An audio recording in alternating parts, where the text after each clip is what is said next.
This is the Horse Radio Network. This is episode 429 of the Stable Scoop Radio Show. This is a special bonus episode where I go off the horsey script and just interview someone I find fascinating. And we have a special treat for you today as I chat with Mighty Blue, who at the age of 61, overweight and out of shape, hiked the Appalachian Trail, all 2,400 miles of it. 5, 4, 3, 2, 1, 0, ignition. Liftoff. Welcome to Glenn's non-horse special episode of Stable Scoop. Glenn has been talking horses for years. These special non-horse episodes will cover things that are, well, not horsey. Give it a try. It might be fun.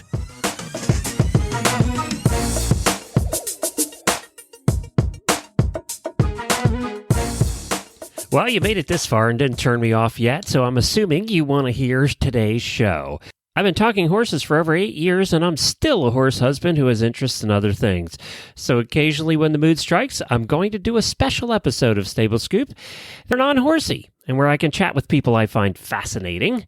Today I have one such person. His name is Steve Adams. His trail name is Mighty Blue, and at the age of 61, he was overweight, he was out of shape, and he decided to hike the Appalachian Trail, all 2,400 miles of it. He wrote a couple of books about the experience and then recently started a podcast, which is how I came across him. By the way, it's now one of my most looked forward to podcasts every week. It's called The Mighty Blue on the Appalachian Trail, the Ultimate Midlife Crisis. I reached out to Steve after I listened to the first episode, and we've been chatting ever since. So I asked him if he would be the first one to come on to my special non-horsey episodes, and he kindly said yes. So let's take a listen to my conversation with Steve Adams. Hi, Steve. Welcome to the first episode of my breakaway from the horse world. Well, I'm certainly a breakaway from the horse world, Glenn, so hi. You don't know much about horses, I assume? I've bet on them, I've lost money on them, and I've watched them, but so I know nothing. Well, that's what most horses. people have done. Exactly. Yeah. Lost money on them. That's what most of us do that even own horses. We lose money. Exactly. Up at Tampa Bay Downs, which I really enjoy going to. Well, now, we're going to talk a lot about your trip on the Appalachian Trail. It was one of those things I've always had in the back of my mind for years until I had that thing called Lyme disease, which the listeners know I have a chronic version of. And, ticks just scare me to death now. Yes. But let's talk first. How did you end up in the United States? Obviously, you have a British accent. Yeah, I tried to say I live in Alabama. I was born in Alabama, but it never really works. I came over to the US in 2005. I was in the insurance business and got the chance to be quite a senior position in New York City. So I took it up and came across here. And all my British friends think I sound American right now, which is kind of weird. No, I know I don't really. And then I met and married my wife and moved down to Florida in 2008. And here I'm going to stay. I'm now a US citizen. We both were in the insurance business. I got out after about 18 years, just kind of burned out of it. Now, you were in for longer than that, though, right? Yeah, I was a bit of a lifer. I joined straight from school in 1971, and I was in the reinsurance business, which is insurance of insurance companies, which is much, much easier because Because you're not making house calls every night of the week. Yeah. You're not dealing with the public either. And their expectation was, I found, quite tricky. With reinsurance executives, at least they understand what you're talking about. And I found that much more fun, to be honest with you. Yeah, I can see that. Now, did you have to be licensed like I did? No, you don't actually. Reinsurance just gets away with everything. Geez, I picked the wrong part of the insurance world. Oh, man, I was you out did. before cell phones, driving around trying to find people's farms in the middle of the night, going back to town to find a payphone to call them because I was lost. Yes. I recognize that. The last 4 or 5 years of my business life were on the homeowners insurance and the auto insurance side. And that was tough. It was much tougher than any part of reinsurance that I ever did. Well, we're both out of that now, and you got out of it and decided that insurance wasn't hard enough. You'd take a little walk. Yeah, I actually, one precipitated the other. My wife and I decided to sell our insurance agency in 2013 because we had an offer for it. That always helps. And I'd always wanted to hike the Appalachian Trail. I was 61, in fact.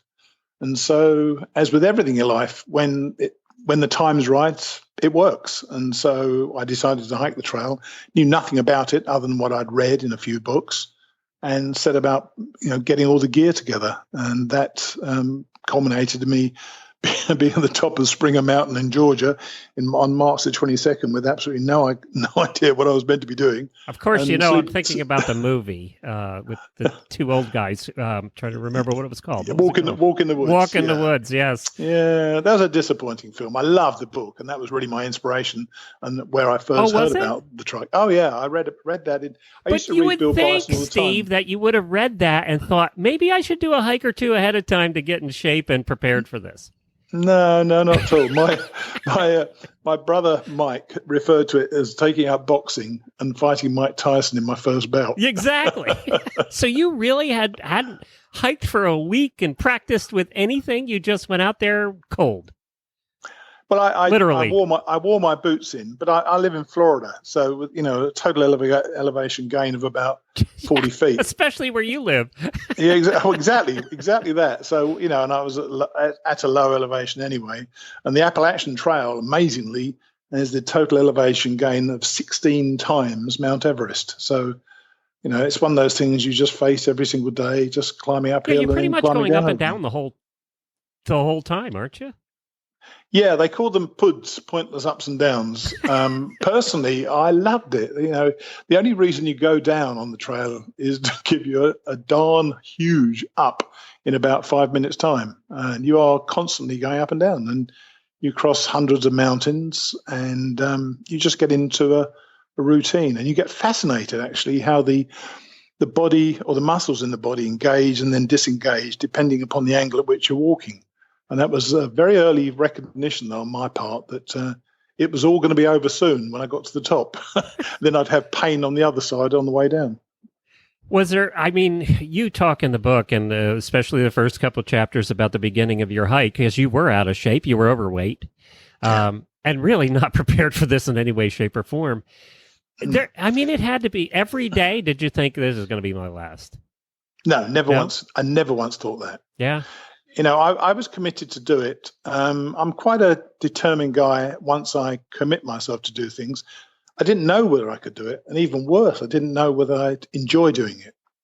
And I just kept going. You have to, every single day, you get up and you make food, you pack up and you move on and just have to walk. There is no alternative, which when there are fewer options, it makes life so much simpler. Were you seeing, were there stretches of the trail where you were, not seeing any civilization? Oh, yeah. And how long a stretch would that be? Would there be a week till you saw a road again? Oh, no, it wasn't that bad. The only place where there was virtually no road crossings at all, and certainly no traffic crossings, was the 100-mile wilderness. And that was right at the end, just before Mount Katahdin. But roads cross the AT quite regularly. So you can get off quite regularly. So it's one of the, there is a certain wilderness aspect to it, but you're often, crossing roads quite regularly. And it's easy to get into town. The local people will pick you up if you hitch a lift, and I found that just part of the trail life. We lived in Pennsylvania where the trail went through central Pennsylvania. Matter of fact, we lived near a farm where it went through. So it was all farmland there in southern central Pennsylvania. Is that near Boiling Springs? Yeah, exactly. Oh, yeah. I loved it around there. I really did. Well, it was flatter. They've been very good. Yes, exactly. But what they've done really well is relocate it and make sure they've got certain farmers to agree for them to go through the bottom of their fields. And as long as the hikers stay on the track, which is rarely more than a foot and a half wide, maybe 2 feet wide, then they're quite happy. And I found it beautiful wandering through fields. Just how glorious is that? So was there any time, you started in Georgia and you went to Maine, which seems to be the way most people do it, right? Yeah, they do. They're called NOBOs, northbounders, and the SOBOs, the southbounders. They they have to climb up Mount Katahdin to start with, touch the sign at the top, and then they start on the way down. And they finish at the top of Springer Mountain in Georgia.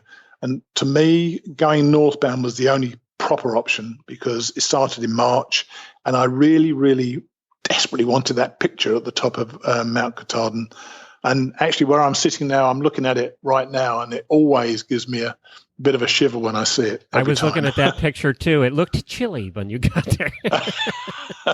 Well, we'd had great weather for the previous 2 weeks, and then that particular day, as we were heading up, we knew the cloud was going to come down, and about 3 miles from the top, we realized that the cloud was going to engulf us. And so the picture was sadly full of cloud, but nothing could have taken away from the joy of actually touching that sign and the relief that I felt when I did it.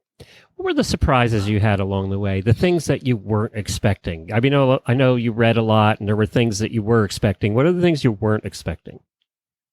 The community of people. The people were uniformly kind.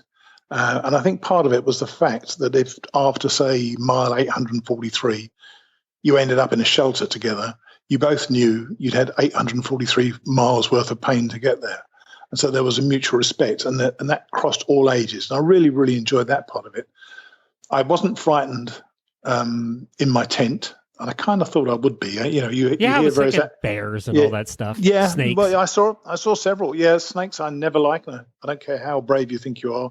Whenever a snake moves in front of you, you're going to jump every time. But the bears, it was an amazing thing. I was hiking through one morning quietly, and I suddenly heard this noise. I looked over to the right, and there was this shape in the tree at the top. So I got my camera out, my phone out, to take a picture, and it started coming down. So I turned from photo to video, prepared to start running as well, and I filmed the bear jump out of the trees, and it ran away. It was a big bear. It ran away. In the following 10 seconds, another 3 bears came out of the tree. They're all babies. They all ran away as well. So I was very excited by that. And about 20 minutes later, I was kneeling down by a stream getting some water from a stream when suddenly another huge bear came out, only 30 yards away from me down the trail. And he kind of looked in my general direction and wandered off the other way. And it was then that I realized they're the people who live there. We were the interlopers, really. And so they didn't want anything to do with us. And I realized that this is just a place we're all living together. And I never found any worries about animals whatsoever. I assume you saw a bunch on the way, or less than you thought you would? The first about 300 miles, I think my count was about 6 squirrels, and I can see more than that wandering around my community here in Florida. Outside my window right now. Exactly. There you go. That was kind of a shock, and I was surprised how few birds I heard in some of the forests as well. And I still don't know why that particularly is.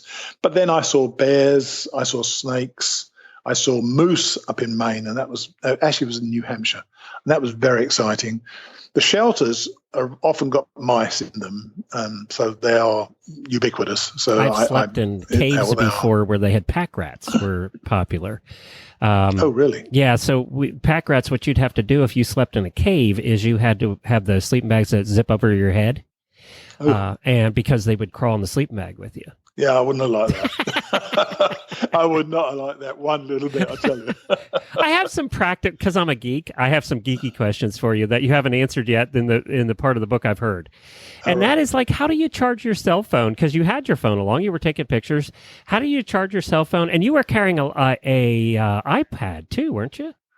Yeah, I carried an iPad because it's funny, actually, Glenn, you get, you take a responsibility almost to, once you start writing a blog, you feel this responsibility when people start reading it. And so you then want to write it more. And some of my blog posts are about 3,000 or 4,000 words long. So I did need electricity. My wife had bought me a solar charger for Christmas previously, along with a trowel for obvious reasons. And so she bought me the solar charger so I could try to charge on the back of my pack. Unfortunately, you often walk through this, what they call the green tunnel. So you often don't get a charge into your solar charger. You don't see the sun. Yeah, but then there are roads crossing the trail. You often go in to either stay the night in a motel or just go into a pub or go into a Walmart or a dollar store to get cheap food. And you can often just stand there and wait for your phone to charge and then wander straight out again. And that was never a problem. So I rarely had a problem of not being having any power. I would often call my wife. Virtually every single night I called my wife. What kind of phone did you bring? Did you bring an iPhone, or did you bring an Android that you could change batteries out?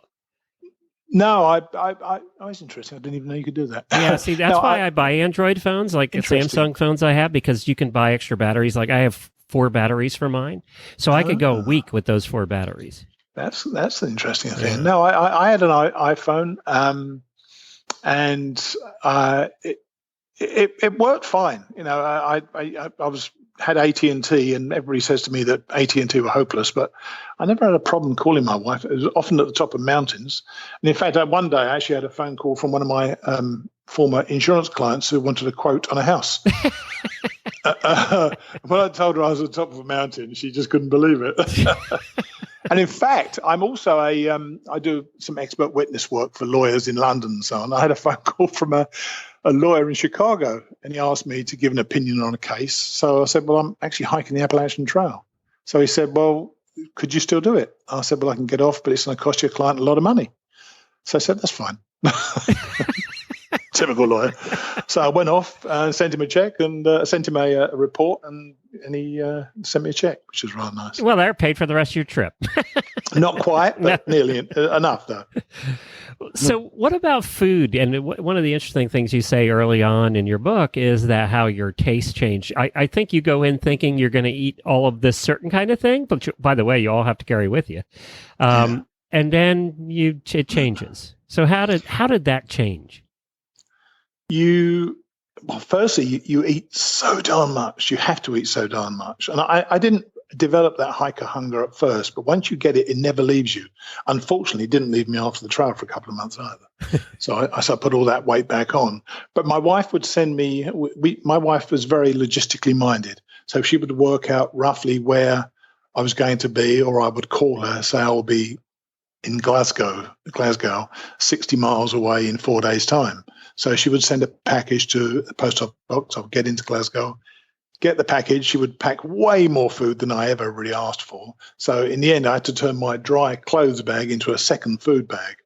And I think if I ever did it again, I probably wouldn't get her to mail the food. I'd just go into towns and pick it up and go straight out again. That would be easier, I think, in many ways. And so how did it change your palate? Well, my palate changed. Because I lost so much weight, she started sending me along with the oatmeal. This would be an example of what I would eat. She would send me the oatmeal, and then because I was losing all this weight, I lost 40 pounds in the first 5 weeks. Which I guess you could kind of expect. You were hiking every day. Yeah, 40 is quite a bit, though, yeah. I looked very skinny, Glenn, I tell you. And I eventually lost 65. Wow. But she sent me protein powder, and then she sent, because it tasted so dreadful, the protein powder. Yeah, it does. I still use it. It tastes awful. She then sent me some squeezy fruit. So I mixed all that up in the morning. I would eat that. Then I'd have 5 or 6 Snickers bars a day. I'd have a wrap at lunchtime with peanut butter on it, or some salami and sun-dried tomatoes sometimes, and some mayonnaise. Then in the evening, I'd have pasta or rice, or sometimes both. How are you keeping like the mayonnaise good? How are you? Because you didn't have an ice chest, so I mean. No, but you Publix, the supermarket people down here, offered them at the delicatessen. So my wife would go and buy a sandwich, and she'd get about 30 packs of this little packs of mayonnaise. Oh, yeah. That seems to be made out of something that's not even close to eggs. Yeah. Yeah, exactly. I suspect it had only a passing thought of eggs. So in a given day, you'd have your candy bars, you'd have a wrap, and oatmeal, you said almost every day for breakfast, which I'd just shoot myself. Exactly. Yeah. And that was it? Well, no, sometimes at some stage I'd have pasta and rice in the evening, but sometimes I'd have, and especially towards the end, I'd have an entire jar of peanut butter. That's about 2,500 calories. Wow. You just need it. Didn't that make you thirsty? Yes, I drank a lot of water. Yeah. And you really have to drink a lot of water. One day I remember I had 9 liters of water in a day. Isn't that almost the heaviest thing you're carrying too? It is. Yeah. It is. Each liter of water is about 2 pounds. Because I know that people that pack out on horses and use pack horses, that's their, I mean, they have to carry, a lot of cases they're carrying water for the horses too. So that's always the heaviest part. Yeah, but I learned something, unfortunately, once I'd finished, which I wish I'd learned before, was that whenever you get to a stream, you should filter a liter of water, then drink it, then filter perhaps another liter of water and drink some of that, or even all of it, and then filter the 1 liter you want to take with you.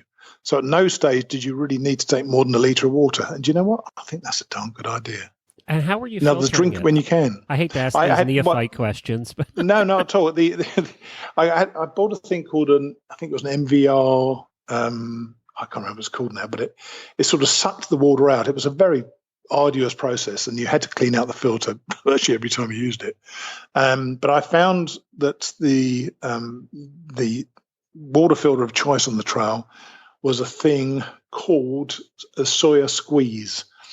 And that was this little unit which you'd get water in a bottle. And I got one of these smart water bottles, which works perfectly. You'd attach the soya squeeze onto the top of it and then literally squeeze the water through the soya squeeze into your bottle, which is your container, which you're going to drink from. And it was perfect every time. Drinking, if you've hiked at all, and you said you had, it is beautiful stream water. And it's cold and it's tasty. So you didn't have to use the tablets or anything? Oh, no, I never used those at all. I know a lot of kids didn't even bother filtering any of their water at all. They just, they were fine. Some of course, they got giardia, which wasn't good for them.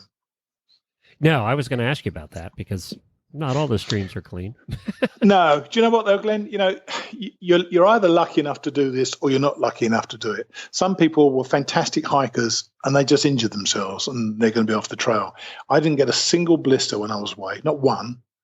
I never got sick. I cut myself incessantly. I fell over all the time and I injured myself, but never badly enough to be off the trail. That could be our age too, Steve. Part of that. Well, I think our age would send us off the trail, actually. I could have fallen badly a few times, but I don't know. There appeared to be to me, it was almost inevitable that I was going to finish this. I never worried about not finishing it.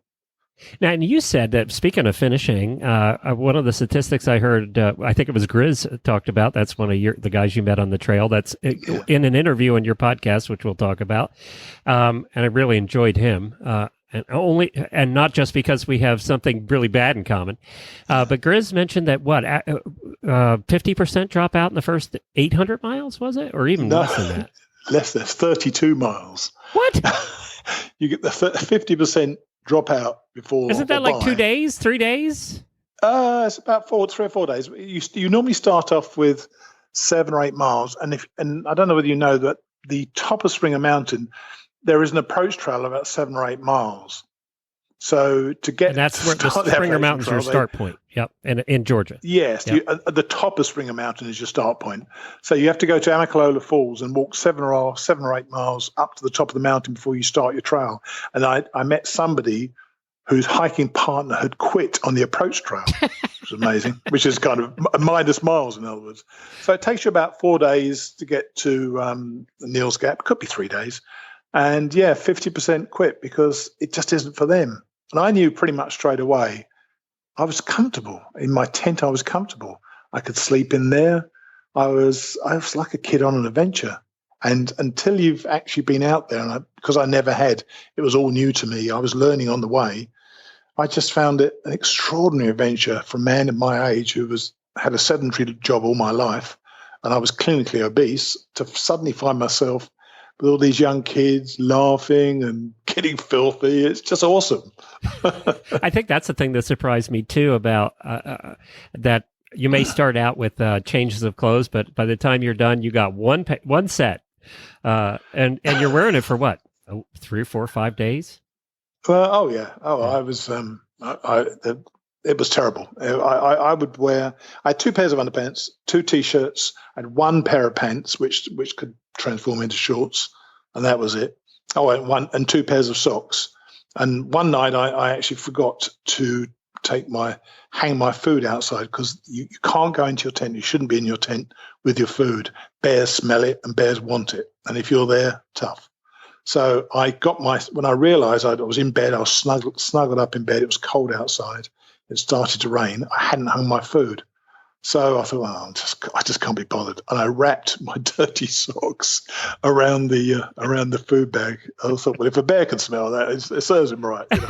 They deserve it. I'll throw it out to them. Yeah, absolutely right. Yeah.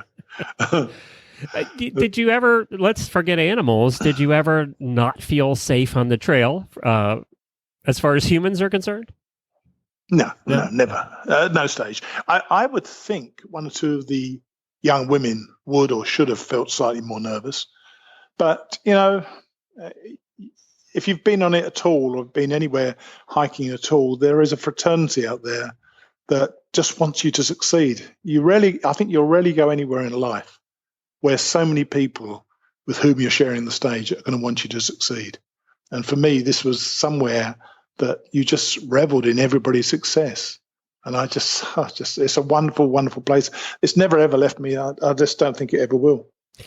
So we're about, and I'm almost your age. I got a few years yet to catch you. But you're never going to catch, that, don't you? We're 3 times the age of most of those people you were out there hiking with. Did that matter to them or you, or did they treat you differently? No, but we definitely have a different hike. Some of these kids could, that sounds terribly patronizing, it's not meant to, but some of these youngsters could go 2, 3, 4, 0 days. A 0 day means when you literally don't hike at all, have 0 miles. But then they do 3 or 4 days of 4 days. I couldn't do that.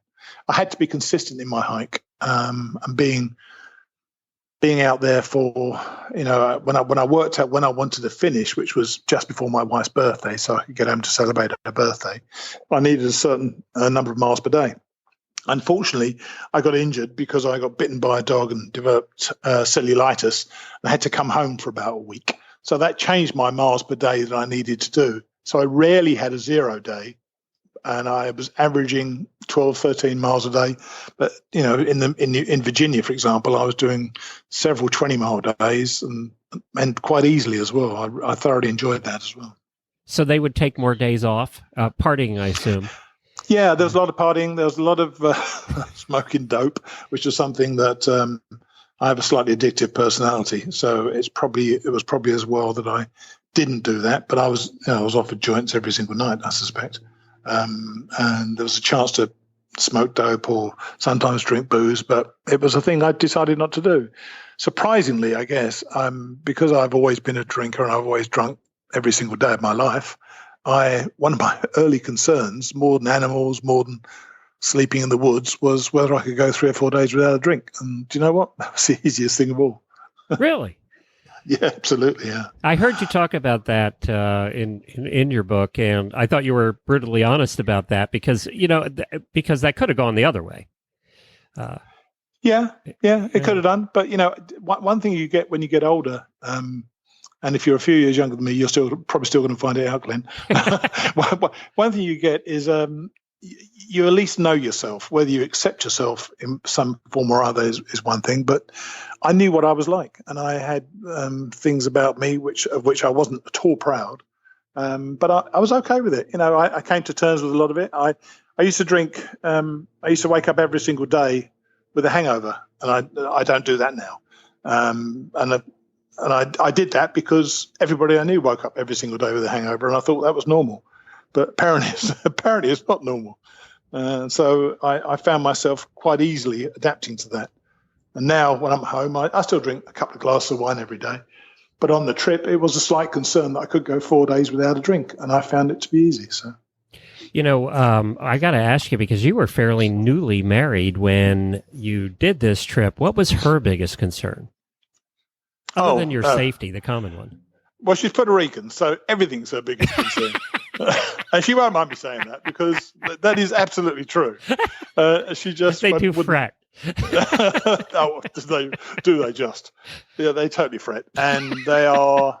But she just was concerned about everything. She didn't know what was going to happen. Like me, she had no idea what was going to happen. I saw it as an adventure. She saw it as something that was going to go wrong. And I understand entirely why she would think that. And now I've been out there, I can even more understand why she would think that. Did she ever have a desire to go for a day or two with you to see what it was like? No, she came to visit me, and then we couldn't find each other. We got lost, which was a disaster, absolute disaster. No. I was stuck at the top of a pass, and that was just a terrible, terrible how did you navigate the trail? Is it that well marked, or do you have maps? No, the trail was fine. No, the trail was fine. It was where it was supposed to be, and I was where I was supposed to be. But fog had rolled in. It turned out it was a cloud, but it looked like incredibly dense fog had rolled in. And she turned up not quite the same time as I was there, and I was wandering off to try to find. It was just it was a mess. It was terrible. It was very traumatic for her. But we had a few days together, and then, as I say, I went home because I got injured, and then I got back on the trail, and I didn't see her again until I finished. How many people that start it do finish it? What percentage do the whole hike? About 25%. And you said it's 5 million steps. Well, I'm doubting that. I think for me, it was more like 8 million. Because the older you get, the more steps. No, it's not that. It's just I was struggling so much going uphill that I was literally just stepped one foot in front of the other, just about. And those early days in Georgia were tough for me. I was struggling to get my breath. I was carrying so much weight. My backpack was 42 pounds. I was 245. So I was nearly 300 pounds pulling myself uphill. And that's, quite a burden on your heart. I wasn't super fit at all. But I had good breathing because I cycled about 50 miles a week before I went on this trip. That was really my only preparation, but I've always cycled. So. It was interesting listening to Grizz, who also was a big guy when he did the hikes. So, you don't picture that, right? For people who are going to start out, you picture them, all these skinny hiker dudes. Oh, yeah. It's not like that. Now, I was actually surprised how many first-timers there were, people who had never hiked before, but just saw this as a fabulous adventure they wanted to get involved in, and they did. And it worked great for everybody, For some people, if you can't do it, you can't do it. And even more important, if you're not enjoying it, then you shouldn't be doing it. For me, I was relishing it the whole time. There was not a time that I didn't enjoy myself on the trail.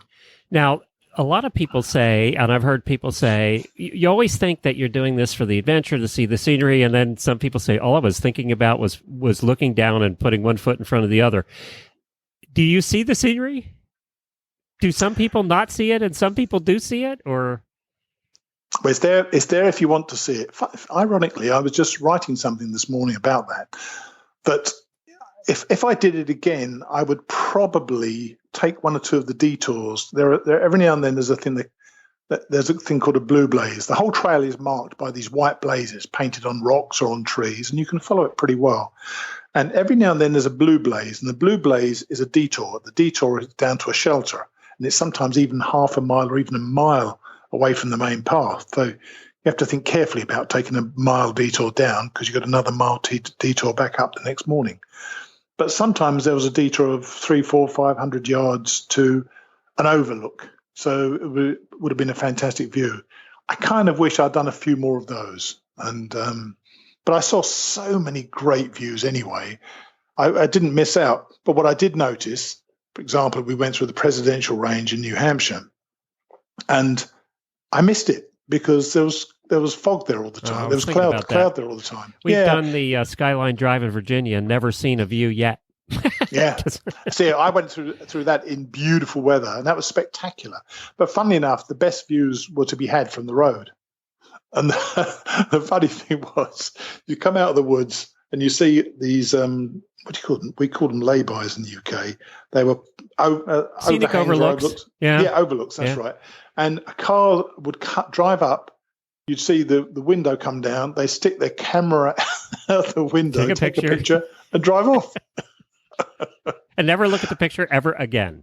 Almost certainly. Yep. And I would just sit there because they had these beautifully built rock walls. I'd sit there, have something to eat, and just embrace the look. The view I was seeing was extraordinary. In fact, one of my blog posts I called "Beautiful, Wonderful, Marvelous, Extraordinary," because I ran out of superlatives so early on the trip. I just had to keep revisiting them the whole time. And I was kind of apologizing for using those same words all the time because I just didn't have the vocabulary to tell people what it was like. It was just your favorite state? Oh, New Hampshire and Maine. Probably Maine, actually. New Hampshire for the drama. I was kind of giggling with excitement when I went above the tree line. It was like coming out, being on the moon somewhere. Because it goes over Mount Washington, doesn't it? It does, yes, 6,000. Which is just crazy. It's like, couldn't they go on around it? You know what? I thought that about Pennsylvania more than any other state. Really? They deliberately put you in a horrible position all the time and always over rocks.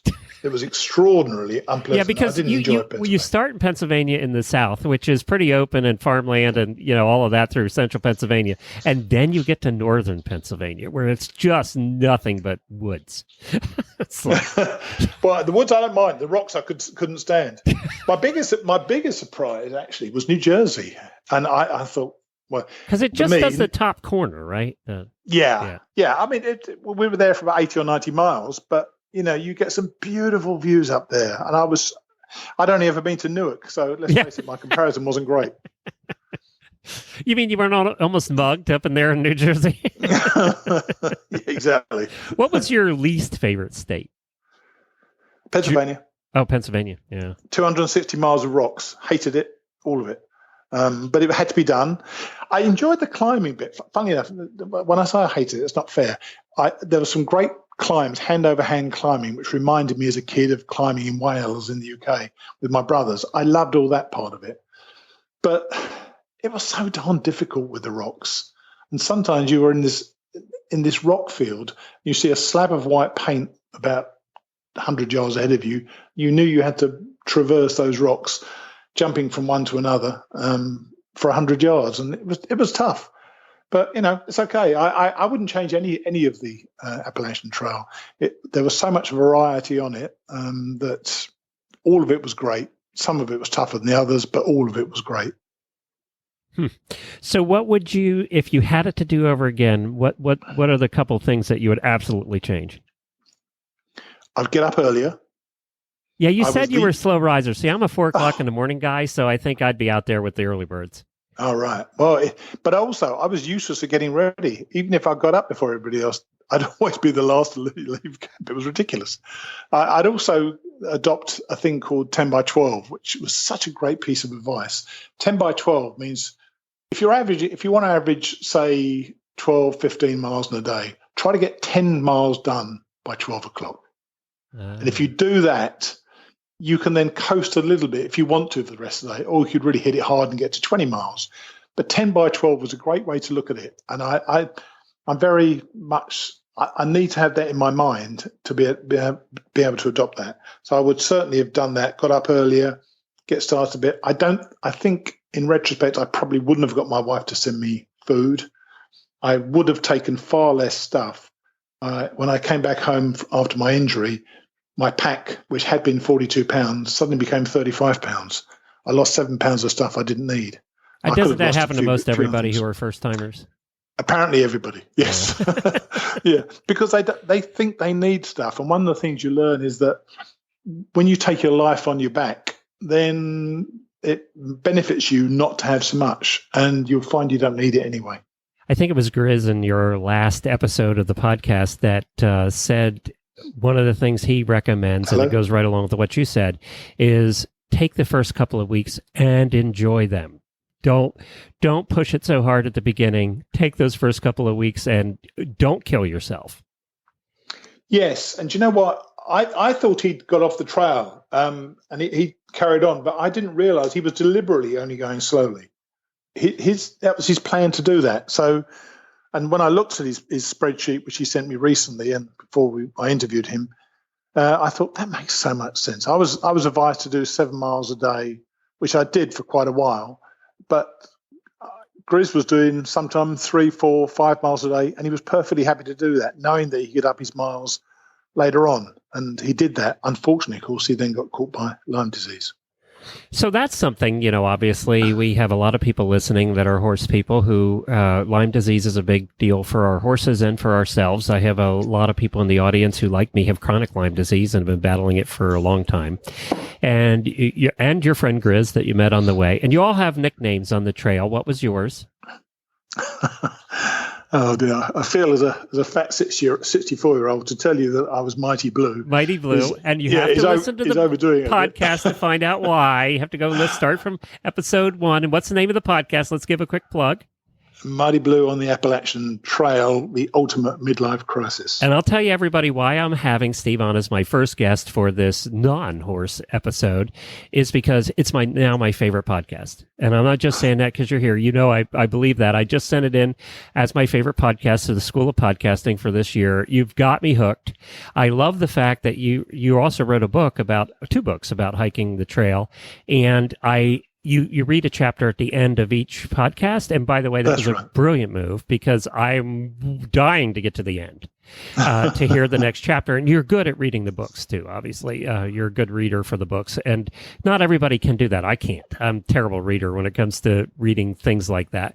But you're really good at it. And because you lived it, that helps too. I'm sure. And the emotion comes out when you read the book. So I think you're doing everything right with the podcast. Thank you. And people can find that on iTunes and all over. And give the name of the podcast real quick. The podcast is called Mighty Blue on the Appalachian Trail. Just search Mighty Blue. It's about the only one you're going to end up with. That's right. Search Mighty Blue, go for the podcast. You're going to find it, no problem at all. Yeah, and I think I found you by accident. It was your cover art. I think what I saw of you on the rock, I saw your cover art, and that caught my attention as how I ended up listening to you in the first place. I'm glad you said that. I'm really glad you said that. No, it's true. I'm very pleased with that. A cover art matter. People don't realize when they start podcasts that the cover art is probably one of the most important things you have. And when you see it on a podcast player or iTunes, it's tiny. It's about 100 pixels by 100 pixels. So they make this cover art with tiny writing that you can't read it. So yours was bold. It was perfect. Your cover art is just perfect. As a matter of fact, I've used it as an example for cover art since then. It has everything it needs to have for good podcast cover art. We'll talk a little bit more about podcasting before we wrap. So I think you're just doing everything right as far as that's concerned. And the books, by the way, where can people get the books? Because they would make wonderful Christmas gifts. Well, they're on Amazon. I had to cut them down into 2 books. I got the first one is because I wrote 150,000 words. And frankly, I could have written 250,000 words. I really got into it, thoroughly enjoyed it. And I thought in the end I'd break them down into 2. First one is to when I get injured and come home, and the second one is the conclusion of the journey. So the first one starts the preparations, and the second one concludes the journey. And the first one's called My Appalachian Trial, TRIAL, not AIL. My Appalachian Trial 1, 3 weddings and a sabbatical. And the second one was My Appalachian Trial 2. Creaking Geezer, Hidden Flagon, which are kind of strange names for titles, but if you read the books, you'll understand why. And if anybody wants to see if they like the writing, you can get a free book on my author website, which is steveadams.info. You can just fill in your name there and get an ebook called Hiking the Appalachian Trail is Easy, especially if you've never hiked before. So I did that, and that appears to have been going quite well. So that's been an interesting steveadams.info? Yeah, steveadams.info on the homepage. You just get that, and it will send you an email, and you will then click on that, take you to Book Funnel, which will send you your book, which is perfectly simple. I highly recommend. He's a good writer. I highly recommend 1, the podcast, 2, the books for anybody, especially if they're over 40 years old and they're like me. You'll enjoy this book because it is a little bit about you're kind of our hero, like I can still do this at our age, and I mean, seriously, you really are. It kind of is inspiring knowing that life isn't over. Oh, certainly is not. Oh my God. But that's true. I mean, it is really, truly, I felt that way. So, that's great. So I think that you could do that. Now, I have a couple questions I have to ask you because this is our Year of the Listener here at the Horse Radio Network. And all year on Stable Scoop, on the show that this is going out on, we're interviewing nothing but listeners this year. So by the end of the year, we'll have interviewed 100 of our listeners.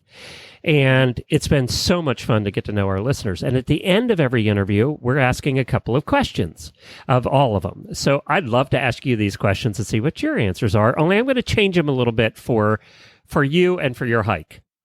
Okay. Now, the first thing I want to ask you, and I'd be remiss if I didn't because it is a horse network, did you see any trail riders along the way? I know they're not allowed on the trail, but did you bump into any trail riders? I saw one horse, and I saw massive amounts of evidence in Shenandoah National Park that horses had been there. Yeah, well, there's a lot of trails through there. Yeah, there are. But I was surprised how few horses we actually saw. We saw just one horse, or I saw just one horse. Oh, okay. We call these the rapid fire questions. So I'm going to alter them a little for you because of your hike. Your favorite food on the trip? Peanut butter by a million miles. Your least favorite food on the trip? Oatmeal by a million miles. Have you eaten oatmeal since you've gotten back, by the way? Do you know what? I still eat it every Wednesday at a networking group meeting I attend, and I don't know why. It's like a habitual thing. So you can suffer. You can remember all the suffering. Yeah, it's a whole lot better done properly as opposed to out of a packet, let me tell you. So one of the other questions is, what profession other than yours, the ones you've had, would you like to attempt? What profession? Let's think. I would... Let's say you had to start over again. Is there something you would have rather done? You know what? I'm the president of a child abuse prevention centre here in Bradenton, and that has opened my eyes to a side of social work I think I might have been pretty good at. So I've developed some empathy, which I never used to have. Both my first two wives will tell you. I never had empathy. But I think something happened over the years, and I think I've developed empathy, and I'd rather like the idea of doing some sort of social work, yeah. So you went with the Puerto Rican wife on the third one? I did. Sorry, yeah. Man, you were wanting to be beaten. She's going to keep you straight no matter what. Third time's a charm, let me tell you. All right, this is going to be an interesting one for you. What is the most terrifying thing you've ever done? Doesn't have to be on the trail, but most terrifying thing you've ever done, and would you do it again? Was this the most terrifying thing you'd ever done? No, it wasn't. Not at all. Most terrifying thing I've ever done was asking my current wife. It's a terrible expression, isn't it? Current wife. Yeah. It gives some sort of your last wife, final wife. My final wife, yeah. Asking her to marry me, yeah. Because I didn't think she would say yes. In fact, so you hadn't talked about it at all? No. In fact, she tells everybody that I'd always said I would never get married again. I bought her this beautiful ring, and I was determined to ask her. And God, that was tough. That was pretty terrifying. That's funny. I'm a big guy. She was a small woman, but you know. If you could have just one this is another one I'm interested to hear you answer. If you could just have one superhero power, what would it be? Easy, flying. I bet. Of course, flying. But to be fair, that would have been my superhero power before. Flying every day. How beautiful! I don't know whether you've seen these things recently, where people jump off the mountain in these almost are they called bat suits things? Or something? Yeah, they're bat suits. Oh my gosh! I look at that every time with a beating heart, a very heavy beating heart. I bet you there's a few times on the trip you would have loved to have one of those. Yes, you're darn right. Yeah. Well, Steve, thank you so much for joining me. I really appreciate you stopping by. It's been fun to get to know you, and I hope the audience checks out your podcast. To give the address again where they can find you, just search for Mighty Blue in your podcast player. Yeah, Mighty Blue's easy. Yeah, we'll put it on the show notes for this Stable Scoop episode as well. And I think you're going to love Steve. I love his delivery. I love the way he does the show. And the people you've met along the way were so varied. That was one thing that surprised me a little bit. I was expecting the 20-year-olds, right, who are just out there for an adventure. I wasn't expecting the Grizz and some of the other people you found along the way. There's a great one next week as well. You're going to love him. Great. I can't wait. Now, is the Pacific Trail on your next? No. Do you know what? one of the guys I interviewed recently, he's not a person I hiked with, but he's got a very interesting story. So I was interested in what he had to say. And he's got a group together called Fat Guys Back in the Woods, which I thought was a bit of a liberty when he was talking to me about it. And he's got a group of guys who go back in the woods on the Appalachian Trail to do about a week at a time. And he's invited me to come with him. So you know what? That's what I'm probably going to do next. Just a week on the trail. I'd love to get back and see what it's like. I'd love to do a bit of trail magic myself. That's one of the most amazing things of the trail as well, where people just pitch up with coolers full of beers or soft drinks and Snickers bars and just give food to people. So that's kind of a nice thing to do. You can learn all about that by listening to the podcast or getting the books. Thank you, Steve Adams. Thank you very much indeed, Glenn. I thoroughly enjoyed it. Well, I hope you enjoyed my little conversation with Steve Adams. I certainly enjoyed chatting with him, and I'm glad to call him a new friend in my life. Well, once again, thank you for listening. These episodes will come out sporadically whenever the mood strikes me. No set schedule, and I hope you enjoy them. Don't forget you can listen to all the shows on the Horse Radio Network at horseradionetwork.com or download our app, iOS or Android. It's free, and it's easy to use. Just search Horse Radio Network. Well, Helene and I will be back next week, as normal. See you then.